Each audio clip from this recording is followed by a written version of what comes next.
एक महिना अघि म तनहुको चुनावी मैदानमा थिएँ। आदरणीय मतदाताहरूसँग भोट माग्दै गर्दा उहाँहरूले भन्नुभयो, पहिले सांसदहरूबाट घरायसी सहयोग, टोल र वडाका आवश्यकताबारे कुरा राख्दै थियौँ। यसपटक स्थानीय होइन, हामी तपाईलाई राष्ट्रिय मुद्दाहरूमै योगदान दिनुहोस् भनेर पठाउन चाहन्छौँ भन्ने आम राय मैले पाएको थिएँ। आज हामी राष्ट्रकै नीति, कार्यक्रम, बजेटको छलफलमा छौँ। तैपनि सबैलाई लागिरहेको छ, एउटा शब्द दोहोरी राखिया छ। कतै यो कर्मकाण्डमै हामी सामेल भइराखेका त छैनौँ। विनियोजन विधेयकको सिद्धान्त र प्राथमिकता आयो, एक सरो छलफल भयो, त्यसमा संशोधन हुने इत्यादि परिमार्जन हुने गुन्जायस थिएन। अहिले नीति तथा कार्यक्रममा पनि त्यस्तै वातावरण छ। फुल स्टप, कमा पनि चेन्ज नहुने सरकारले नचाहेसम्म। र बजेट पनि लगभग अब यो वेस्टमिन्स्टर पद्धतिमा बहुमत प्राप्त सरकार हो भने यो रुटिन सरह नै पास हुने र सरकार आफ्नो मन्द गतिमा घिचेघिचे अगाडि बढ्ने नै चाहिँ मान्यता हामी सबैले देखिरहेको कुरा हो। तैपनि पक्ष विपक्षमा विभक्त छौँ, तर्क वितर्कहरू आएका छन्। एउटा पक्षले भनेको छ गजबको भिजन बोकेको अद्वितीय दस्तावेज छ, अर्को पक्ष भन्छ यो अल्छी विद्यार्थीले टिप्पण टापन गरेर हतारमा लेखेको कालो अक्षरको थुप्रो जस्तो छ भनेर पनि आलोचना। राष्ट्रिय स्वतन्त्र पार्टी एक्सट्रिम पोजिसनहरू राख्दैन। राष्ट्रिय स्वतन्त्र पार्टी रचनात्मक प्रतिपक्षको भूमिकामा उभिएको छ र हामी भन्छौँ यो हो परम्परा धान्नलाई ल्याइएको एउटा दस्तावेज हो र परम्परा धानिएको पनि छ।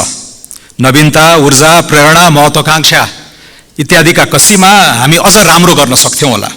तर विगत 10 वर्ष मात्र होइन, त्योभन्दा पनि अगाडि गयो भने, तर विगत 10 वर्षदेखि त म आफै पनि राज्य प्रणालीमा परोक्ष अप्रत्यक्ष रूपले संलग्न भएको हिसाबले यस्तै नै हो नीति तथा कार्यक्रम, यस्तै नै हो। नीति तथा कार्यक्रम अझ विशेषता सिद्धान्त प्राथमिकता चाहिँ अर्थ मन्त्रालयको बजेट महाशाखाको सचिव सहसचिवको नेतृत्वमा यसो 2-4 दिनमा लेखिन्छ। यो चाहिँ सबै मन्त्रालयबाट 5-10 वटा बुँदाहरू जान्छन्, मुख्य सचिवले गाँच्नुहुन्छ यसलाई। र त्यो सिक्वेन्स हेर्नुभयो भने पनि प्रधानमन्त्री कार्यालयका केही बुँदाहरू आउँछन्, त्यहाँबाट अर्थ आउँछ, त्यहाँबाट कृषि आउँछ, सिँचाइ आउँछ, हुँदै शिक्षा, स्वास्थ्य हुँदै अन्तमा अलि गरुङ्ग विषयहरू रक्षा, गृह, परराष्ट्रमा गएर यो टुङ्गिन्छ। यो हुँदै आएकै यस्तै हो। त्यसैले यसमा धेरै चाहिँ उत्ताउलोपन देखाउनुपर्छ जस्तो मलाई लाग्दैन। र यही मेसोमा चाहिँ हामी के भन्छौँ भने कतै यो कर्मकाण्डलाई क्रमभङ्गतातिर लाने हो भने मलाई लाग्छ एउटा सिक्वेन्स मिलिराखेको छैन। यो सिद्धान्त तथा प्राथमिकता जुन बजेटको सिद्धान्त प्राथमिकता विनियोजन विधेयकको औपचारिक नाम त्यो छ, त्यो आउने अनि सम्मान्य राष्ट्रपतिज्यूले यो नीति तथा कार्यक्रम बोल्ने, यो अलिकति मिलिराखेको छैन। मलाई के लाग्छ भने यो यसरी नै गरिँदै आएको भनेर कसैले यसलाई out of the box thinking नगरे पनि हुनसक्छ। सिद्धान्त तथा प्राथमिकता फेरि बजेटमा गएर दोहोऱ्याउनुहुन्छ अर्थमन्त्रीले पर्सि 15 गते। त्यसैले अलिकति लामो व्याख्या गर्ने गरेर सिद्धान्त र प्राथमिकता त्यसैमा गावौँ। यो अगाडिको सिद्धान्त प्राथमिकतालाई हामीले वी क्यान डु अवे र नीति कार्यक्रमबाटै यो सत्र, यो बजेट सेसन सुरु गऱ्यौँ भने चाहिँ र समय राखौँ, सार्थक बहस गरौँ, कन्टेन्टमा गएर चाहिँ बहस गरौँ होइन। दिगो विकासका प्रारूपका कुराहरू छन्, आवधिक योजनाका कुराहरू छन्, आर्थिक कार्यविधि र वित्तीय उत्तरदायित्व ऐन 2076ले निर्दिष्ट गरेका कुराहरू छन्, स्रोतको अनुमान, मध्यमकालीन खर्च संरचनाका कुराहरू छन्। र त्यो नीति तथा कार्यक्रममा फुकेका यी निर्जीव जस्ता चाहिँ प्याराग्राफहरू 188 वटा प्याराग्राफहरूलाई बजेटसँग गएर टाइअप गरौँ, कोडिङ गरौँ। बजेटमा फुकेका अङ्कहरू, बजेटमा छुट्याएका शीर्षक उपशीर्षकहरू नीति तथा कार्यक्रमको कुन दफामा टेकेर आएको छ, त्यो जस्टिफिकेसन चाहिँ हामीले दिन सक्यौँ भने चाहिँ बल्ल यो उत्तरदायित्व, यो अकाउन्टेबिलिटीका कुराहरू चाहिँ जान्छ। नभए त्यही कालो अक्षरको थुप्रो नै हुने जस्तो मलाई लाग्दछ। अब सभामुख महोदय, यो कन्टेन्टमा म त्यति गइन, धेरै मान्यज्यूहरूले राखिसक्नु भएको छ आफ्नो चासोका विषयहरू। शिक्षा, स्वास्थ्यमा त्यति आएन भन्दै हुनुहुन्थ्यो मान्य तोसीमाजीले, तर लगभग आफ्नो चासोका सरकारका विषयहरूमा सबैले धेरै कुराहरू राखिसक्नु भएको छ। म बजेटमा अलिकति डिटेलमा कुरा गरौँला। आज चाहिँ 3टा अलिक ठुला विषयहरूमा म छोएर केही रचनात्मक सुझावहरू पनि दिन चाहन्छु।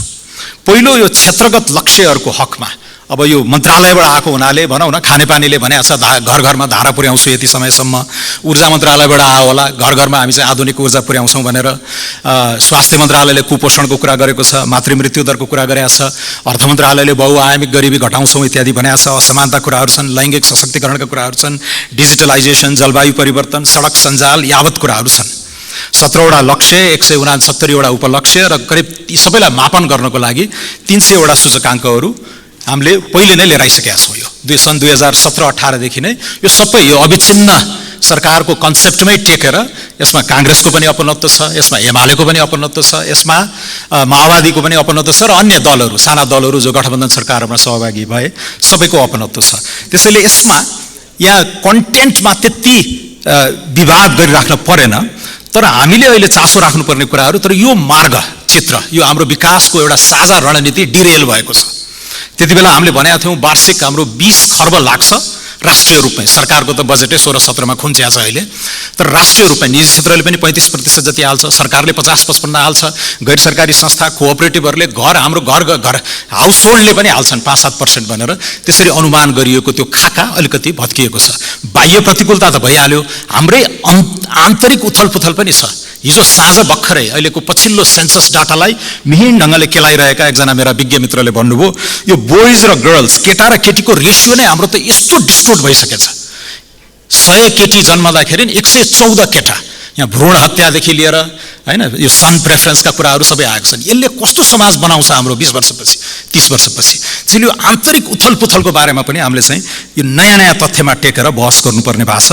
तर मलाई लाग्छ यी लक्ष्यहरू, तोकिएका लक्ष्यहरू प्राप्तिका लागि बजेट कहाँ कसरी छुट्याइन्छ र सरकारको मनसाय त्यति बेला चाहिँ हामीले प्रष्ट रूपमा देख्नेछौँ। अहिले यो आशा एस्पिरेसनल छ, यहाँ पुग्छौँ, यहाँ पुर्याउँछौँ भन्ने कुराहरूको छ। तर त्यही मैले अघि पहिलो बुदामा भनेको चाहिँ यसलाई अझै कङ्क्रिटाइज गर्नु पर्यो, यसलाई अकाउन्टेबल बनाउनको लागि नीति तथा कार्यक्रमको दफा र बजेटको कोडिङसँगै चाहिँ लिङ्क गर्नेतिर हामी जानुपर्दछ। अर्को फिस्कल स्पेसको बारे चासो छ, कसरी बढाउने चिन्ता पनि छ। 10 वर्ष अगाडि हामी 618 अर्बको बजेट लिएर आयौँ, गत साल हामीले चाहिँ 1794 को बजेट बनायौँ। यो अस्वाभाविक वृद्धि छ। कुल ग्राहस्थ उत्पादनको अनुपातमा 22.5%बाट हामीले वात्तै 34.5% पुर्याएका छौँ। र यो कस्तो भएको छ, बजेटहरू अविश्वसनीय हुनुको कारण के पनि हो भने जेठमा यसरी सुन्निएको एकदम अविश्वसनीय बजेट बनाउने अनि माघमा चुपचापसित त्यसलाई अलिकति साइजमा लिएर आउने। त्यसैले यसपालि अलिकति यथार्थपरक बजेट ल्याउन म सरकारलाई आग्रह पनि गर्छु र हामी यसलाई मोनिटरिङ पनि गर्छौँ। यहाँ रेकर्डहरू यथेष्ट छन्। चालु खर्च औसतमा कति खर्च भइराखेका छन् विगत 5-7 वर्षदेखि। पुँजीगतको रेकर्ड के छ? अनुदान हामीले यसपालि 55 अर्ब आउँछौँ भने 5 अर्ब पनि आइसकेका छैन। ऋणमै पनि 2 खर्ब 2.5 खर्ब उठाउँछौँ भन्छौँ, 50% को हाराहारीमा मात्र आइराखेको छ। र सबै भार हामीले आन्तरिक ऋणमा गरेका छौँ, जसले निजी क्षेत्रलाई खुम्चाइराखेको छ। यो क्राउडिङ आउट भन्छौँ नि, निजी क्षेत्रले एकदमै उत्पादनमूलक गतिविधिहरूमा लगाउन सक्ने पुँजी सरकारले सोचेर अनुत्पादक प्रयोजनमा यो खर्च गरिराखेको छ। यसतिर पनि हामीले हेरौँ। रेभेन्यू राजस्व कसरी बढाउने इत्यादिमा पछि म बोलाउँला। तर यो 75 सालकै सार्वजनिक खर्च पुनरावलोकन आयोगले धेरै राम्रो सुझावहरू दिएको छ। विकास समिति ऐन र विशेष ऐनबाट बनेका परिषद आयोग बोर्डहरू 216वटामा यसले 100औं चाहिँ खारेज वा गाभ दिए हुन्छ भनेर भनेको छ। त्यसैले चालु खर्च किन वृद्धि भइरहेछ, सामाजिक सुरक्षालाई कसरी रासनलाइज गर्ने, यो तीनै तहको वित्त व्यवस्थापनका प्रणालीहरूलाई कसरी सुधार्ने बारे एकदमै 380 पेजको त्यो रिपोर्टमा धेरै कुराहरू लेखेका छन्। सरकारले त्यो पढ्दियो भने मात्रै पनि पुग्छ। सार्वजनिक संस्थानहरूको लगानी र दायित्वकोमा पनि धेरै राम्रा सुझावहरू छन्।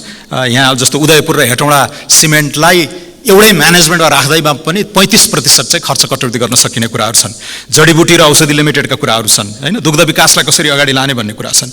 त्यसैले यो सबै यो संस्थानहरूको डिटेलमा म अहिले गइनँ। र अन्तमा यो पूर्वाधारकै मोडलमा पनि हामीले चाहिँ पुनर्विचार गर्नु पर्यो। अब एक लहर आयो सन् 2008 पछि, सन् 2015 पछि पनि अब चाहिँ हामीले ठुल्ठुला फ्ल्यागशिप इन्फ्रास्ट्रक्चरमा जानुपर्छ भन्यौँ। पूर्व तयारी, यो लागत, सञ्चालनको मोडालिटी इत्यादिमा हामीले चाहिँ अब नयाँ सिराबाट नै बहस गर्नुपर्ने हुन्छ। तनहुमै मैले देखेँ त्यो धुले सडकहरू 53 सालमा बनेका धुले सडकहरू आजसम्म पिच भएको छैनन्।